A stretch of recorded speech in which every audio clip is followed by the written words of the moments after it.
Hey, in this episode of Ask Aaron, we're going to look at the quickest ways to increase e-commerce sales. Why? Because pretty much every brand that we've ever worked with over the years have always said in those first few days, Aaron, are there any quick wins or any little things that we could do to just move the dial and give us a head start and give us a great start in those opening few days and first few weeks? And the good news is that 9 times out of 10, there are things that we can do. And I'm going to share a few of them with you in this very video. Right, let's get into it. So, quickest ways we can improve or increase our e-commerce sales. What are we? Oh, we've got a few good ideas here. Let's get into it. So first and foremost, I've got some SEO. So there are some things that we do time and time again at the very outset of an SEO campaign that often just moves the dial. It just gives us a little nudge in the right direction. So the first thing is a tech audit. Now, some of you will be able to do a tech audit and some of you won't be able to do a tech audit. What do I mean by a tech audit? Well, the scope of that is huge and it's way beyond what I'm going to cover in this video. But some of the things that we've been able to do and the reasons that you would want to do this or get your agency to do this or have your in-house team to do this are we have found through doing this in the first few days of a campaign, whole categories of products or pages not even indexed. Sometimes we've found fundamental technical issues when it comes to certain devices or major speed or website weight, frankly, just major technical issues, fundamental issues that once they've been fixed, well, we're off to the races because suddenly the technical performance of the website is just so much better. We've found through doing this, and there are lots of tools that can do a tech audit, but through letting these tools do their thing and then using a human brain to sort of analyze it and well, what's going on there, what and how.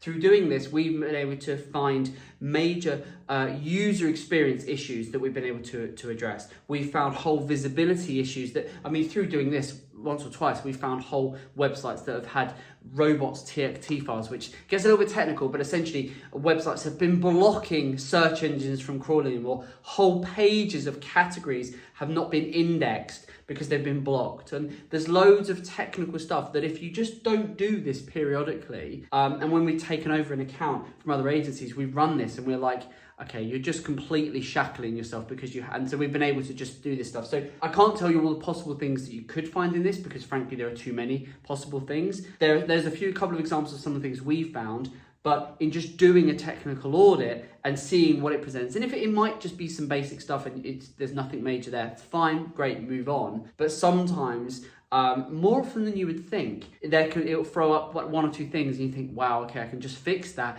And then you look like the blue-eyed boy because that you've managed to fix something, you can get something indexed and you're off to the races. So running a tech audit is one way in those first few days and weeks we're able to quickly go, we can fix this, we can fix that. What else can we do? Well, the next one is looking at the checkout. Now, again, specifically for e-commerce brands, depending on your setup, whether you're Shopify or WooCommerce or Magento, whatever you are, just going through the steps of going through a checkout and understanding the user journey, understand the steps, and then also looking at what the data is telling you. Are there any pages that have high drop-off? So as users go through that checkout process, are there any issues? And you need to look at this on a device per device basis, browser to browser, and different, or leverage your data to really understand what is happening from a UX perspective, from the different steps as part of your checkout process, and just by again fixing some of that, because we've had in the past where that we've been able to remove a step, or where we've been able to say actually fundamentally there's an issue here, or you've got a banner blocking a checkout button, or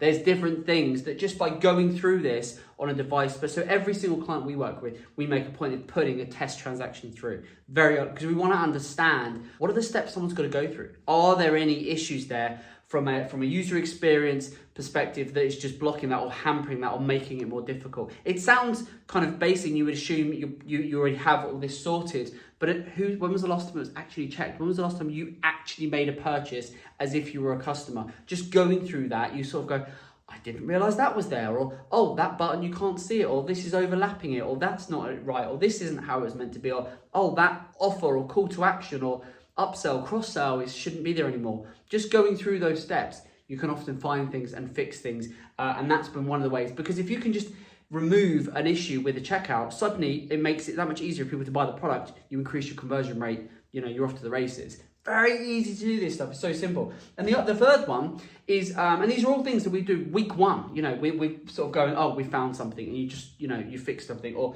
you know, oh, checkout, are you aware of this? Oh, we're not aware of this. We'll go and get our devs to fix it.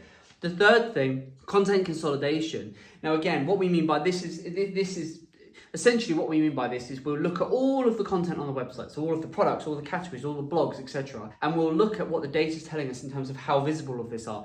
And we have in the past pretty quickly just culled content or consolidated that content, because if you've essentially got lots of pages that Google is frankly ignoring, users aren't interacting with, there can be a benefit sometimes in just getting rid of that, removing the noise. And again, all of these, there's a lot more to them, but I'm just giving you initial ideas that you can sort of go away and think. And this is a big one, that consolidating the content, you can very quickly improve your website's crawlability, its indexation. You can make the website a lot easier to navigate, things much easier to find if you just consolidate together. And we've had it before where, I mean, we had one very recently where we had, there were multiple instances of ultimately the same product being indexed because it was running off different paths of the URL. I really try not to go too technical on these videos, but sometimes my inner geek just comes out and I can't help myself.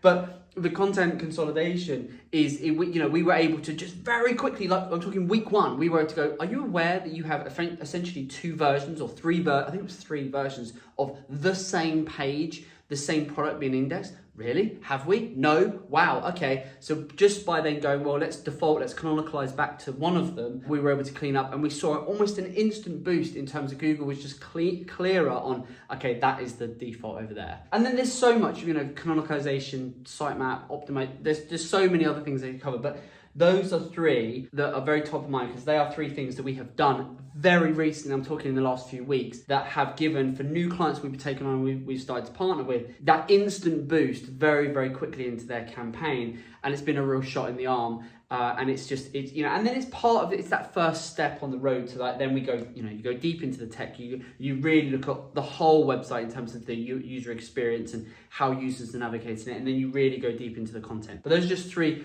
little ideas that you might be able to take one of them and go and implement your business. So beyond the SEO, let's look at the PPC. We love a bit of paid media. So PPC, three things again that we do very early on, three quick wins of how you can increase those sales. One, negative keywords. I'm hoping if you're watching this, you're going to know what negative keywords are. Having negative keyword lists is an absolute must. I'll probably do videos on every single one of these because they're a topic in their own right. But negative keywords, make sure these are applied in your campaign, ideally at the list level, and then those lists are applied to the campaigns. Just doing that, so we've started working with brands before where we take a look at their account and realize that they either don't have negative keyword lists, God forbid, or they haven't got them applied to all the campaigns, and we can just optimize them and we can apply them. So negative keywords, if you're running PPC, this is like how you have quality control on your account. So make sure that these are set up correctly, that they're being well used, and I will do, as I do other videos on these, I'll include the links back in these ones so you'll be able to find it. But negative keywords, make sure these are applied to your campaigns and they're well set up and well structured, because that again will just mean you stop wasting money. As soon as you apply these to a campaign, you effectively will stop Google showing your ads for competitor names or search terms or products that you don't want to sell or search terms that aren't relevant or whatever. So it's an instant quick win because you stop wasting money as soon as you set these up correctly. It's a no-brainer. It's something we do day one on my work over campaigns. Is we just pull all the search terms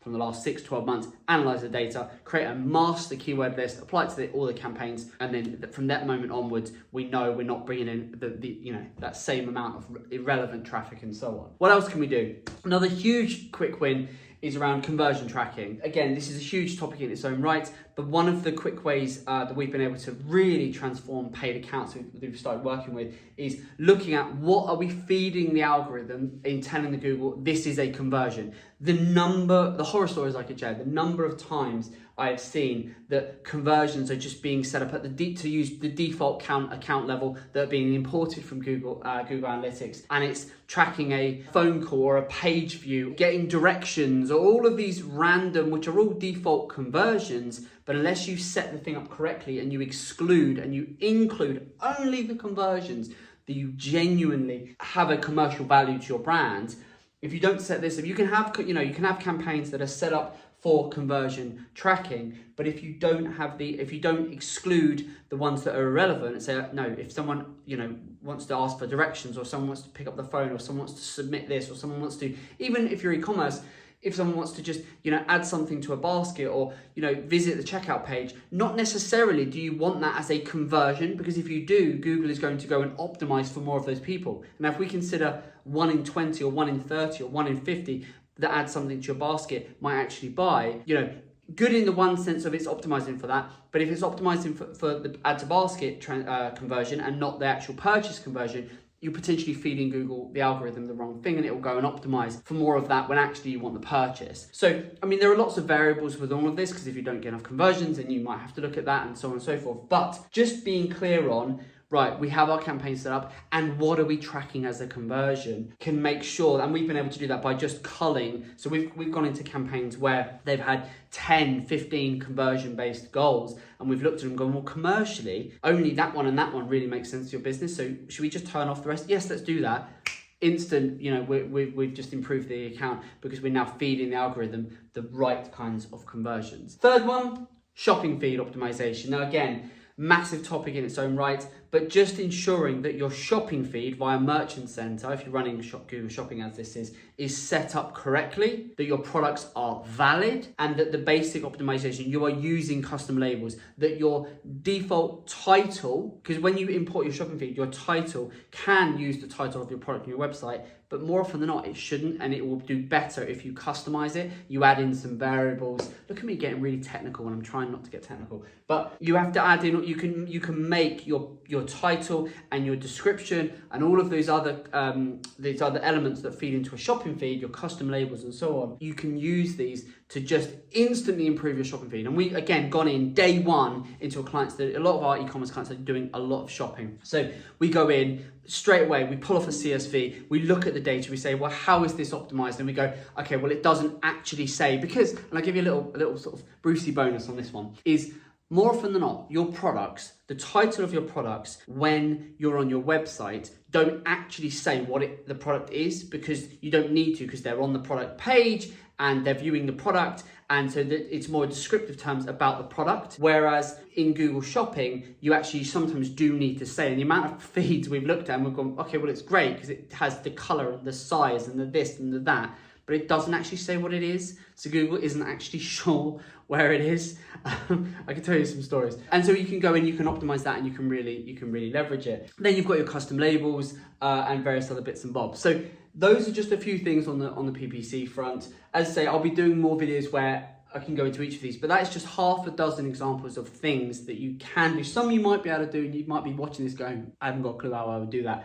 Others you'll be able to do yourself. So it should hopefully just give you food for thought and give you things that you can go and take away and think, well, I'm going to go and look into negative keywords. I'm going to go and ask the question around conversion tracking or our shopping feed, and actually just pull a CSV and look at it and see what it's telling me. So hope it's given you a bit of food for thought there. Any questions, anything you'd like to go deeper on or look at explaining greater detail, let me know in the comments and I'll jump on that. Otherwise, we'll see you on the next one. If you haven't already, please do subscribe to our to this very YouTube channel. We've got so many videos coming out, and we're having a lot of fun creating them. And do check out our e-commerce hub as well, and also sign up to our newsletter, because every Tuesday I'm sending out a little newsletter with little tips and tricks, and a lot of it is exclusive to the newsletter. So if you haven't already signed up on that, please do, and we'll see you on the next one. All the best, take care.